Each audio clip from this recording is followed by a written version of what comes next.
Bhavatu Sahaviryam Karavahai Tejasvinavadhitamastu ma vidvishavahai. Om Shanti Shanti Shanti.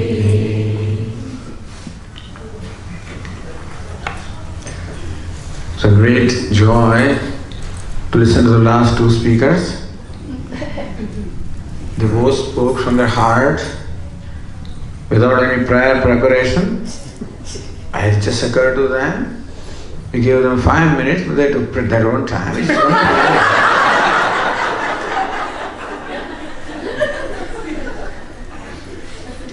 Once you have the mic in your hand, there is nothing you can do. But the thing is, they were not aware of time at all.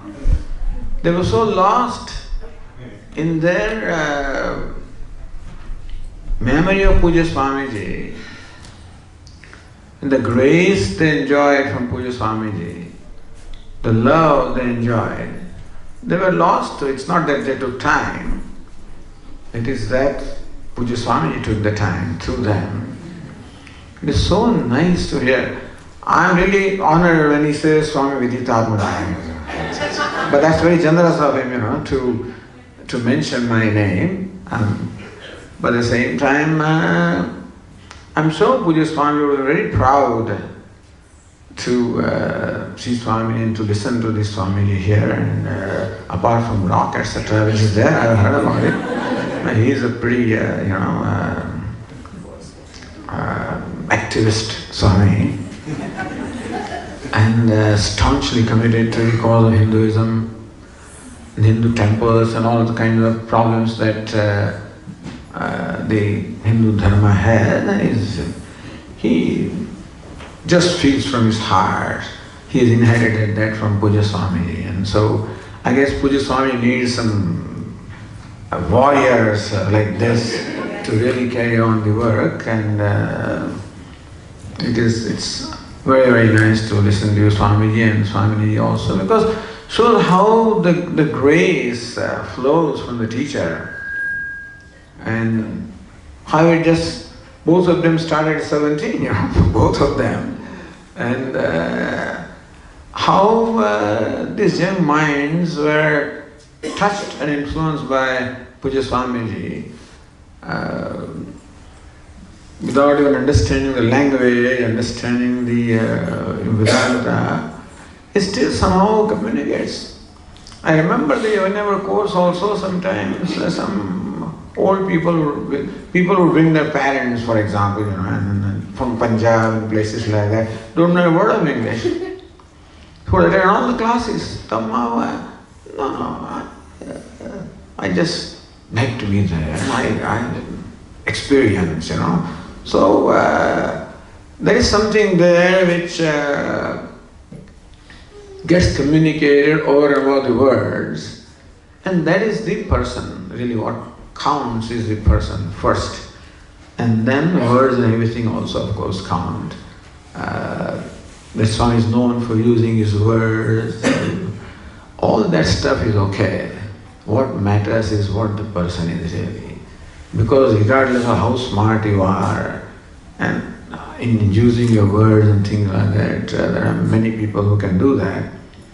But what gets conveyed is from the heart. And the words become a media, of course, to communicate. And so, as Puja Swamiji also would say that, and then it's easy for the Vedantic teacher, because he only unfolds himself. As Kathopanishad says, that if you communicate, the teacher communicates as his own self, then there is no gati, meaning that there is no way that the disciples would not know. So teacher communicates his own self as the self of the disciple. So that's how Ananya Prokte Gatiratra Nasti. Ananya Prokte. When the teacher talks of Ananya, meaning that what he says is not different from him. Sometimes Swami used to make jokes about other people. So Shruti says this and that says that, and No. It is not someone else who says that you are Brahman. So Ananya Prokte, when the teacher in fact communicates, what he communicates, Ananyam, as not other than himself, and to whom it is communicated also is Ananyam, meaning that it is communicated as a very self of the disciple also. Gatiratra asti. There is no other gati, there is no way that the knowledge will not take place. So, these are of course the two, shining examples of what Puja Swami has created, but there are any number of them. And it is, as I said, a great privilege to be part of this parampara. And each one of us owes merely to Puja Swami what we are, because I did not even know when I went to Bombay, I did not know Puja Swamiji. I was in the United States, I had only listened to Bada Swamiji, means Swami Chinmayanandi. And the way my mind was working those days, I said, I would generally not accept to learn from anybody else. So. But for some reason my mind did not resist, although I had never seen Puja Swamiji.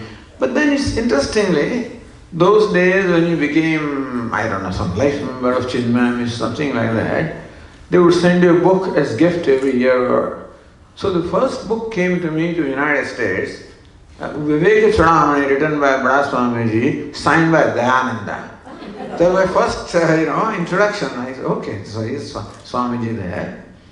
And in Chinmaya Mission, we were all discussing study groups, this, whatnot, organizing Swamiji's talks. And so with my friend Ramaswamy, who is in the West Coast, so I was thinking that I think it's a good idea. I would like to really study this in great depth, because Vedanta has something to offer. Not that I wanted to become a sannyasi or something. If Chinmaya Mission had a condition, you must become sannyasi, I would never have gone there. But really. One thing was that we were free. And also, people ask me, but then you will go away. I won't go, I will come back. You see, Vedanta is to make you a better person. So as an engineer, I will become a better engineer. So this was my understanding of what Vedanta is, really.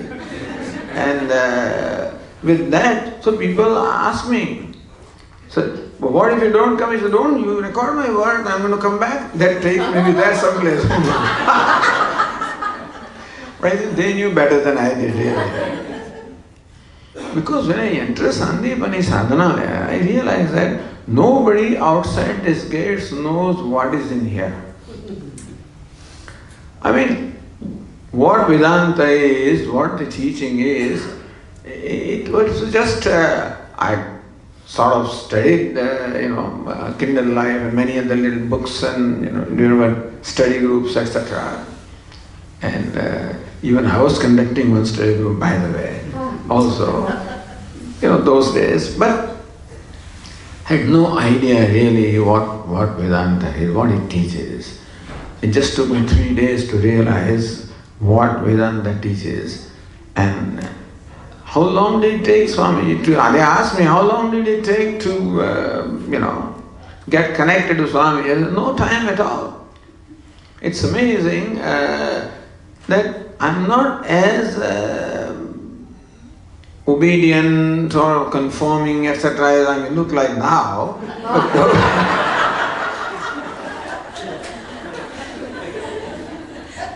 Because even when I was listening to Bada Swamiji there in New York, and at the end of the talk, people would go, what are they doing?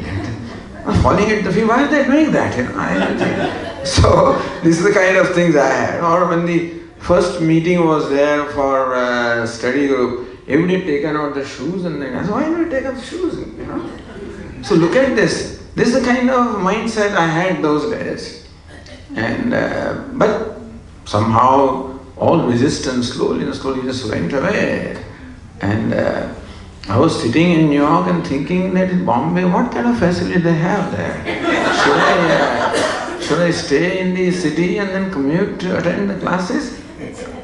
What kind of bathroom they have, this kind of things. So, before the course started, some time ago, in fact, we visited the ashram just to see what it is. And what facilities they had really. And you know something, there are common bathrooms. These fellows don't know, those who are studying now. There's common bathrooms and common toilet. But one saving grace was that every student was given individual room. I said, okay, that's great. So I did not resist, I said, okay. And totally different diet, you know, I mean, it's all Malayali cooks, they're cooking and with, you know, all sambar and what kind of chapatis.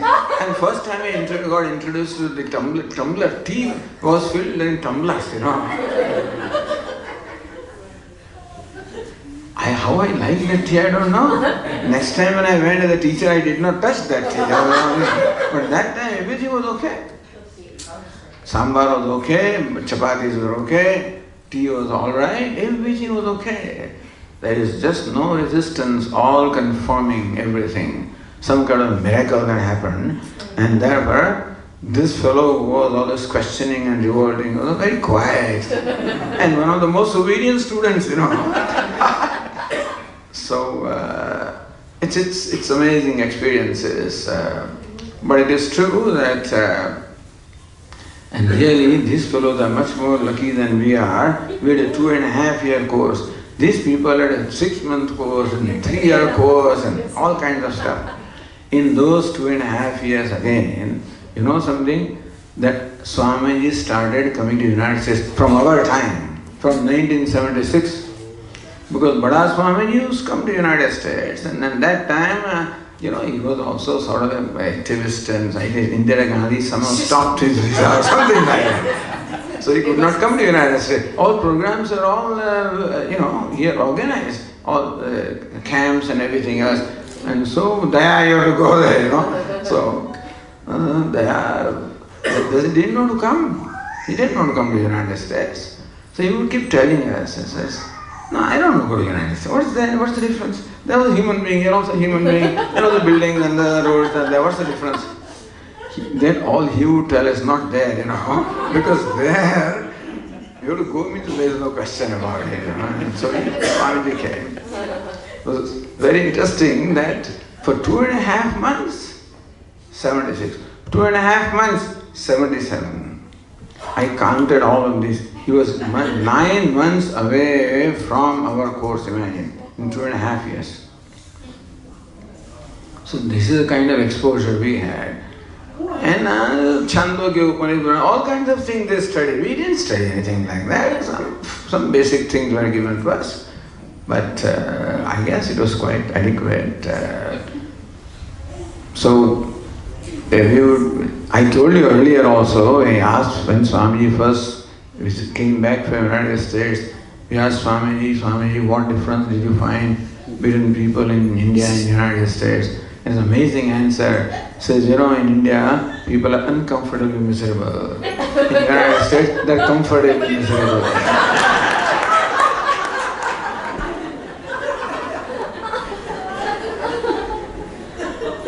And those days and those times was very difficult, you know. Nobody's there. Fortunately, Bada Swamiji would take us away for some time, you know. Uttar Kashi once and this, so we had some camps. But otherwise, without a teacher, being in the ashram was a very difficult thing. And everybody would fall sick and so forth, and then Bada Swami said, you fellows are falling sick because all your prarabdha, all your karma. You have no sympathy.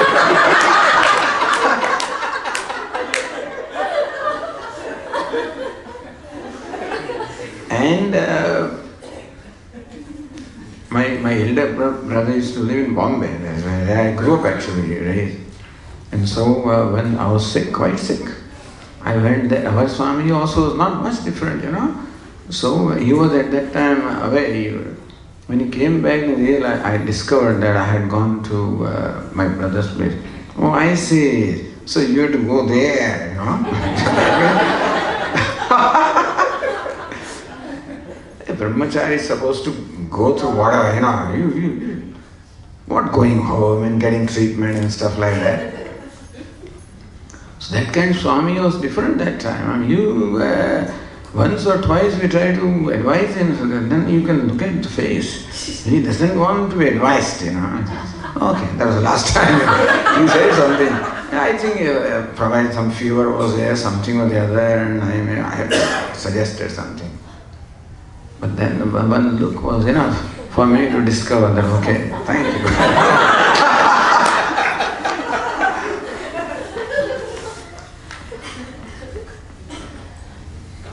But very interesting journey with Puja Swamiji. Of course, these people's journeys are of a different nature. They are very emotional people, and and my journey was somewhat different, but still very, very fulfilling. And I'm very happy. I would have thought of talking something else, not this thing. But anyway, since these people talk like that, if I start a Vedantic topic, then people will